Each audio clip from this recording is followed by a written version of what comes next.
First, we do this multiplication 1 over 7 times 7. We can easily cancel this 7 and this 7. So here we have just 1. And 7 divided by 1 gives us 7. But this answer is not correct. Because according to the order of operations, multiplication and division have equal priority and we have to work from left to right. So here, first we have to do this division, then this multiplication. If we do this multiplication before this division, it is wrong.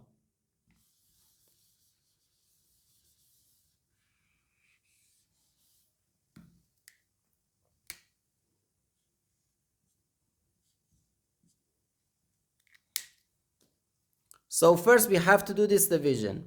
7 divided by 1 over 7. According to the KCF rule, K stands for keep, C stands for change, and F stands for flip.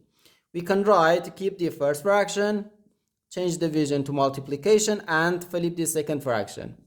And here we have times 7.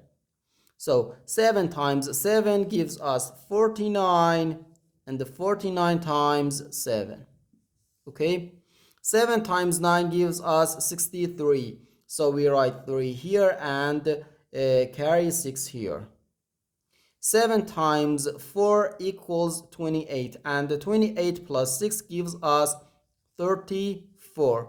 So we have 343, and this is our final answer to this problem. The correct answer is 343.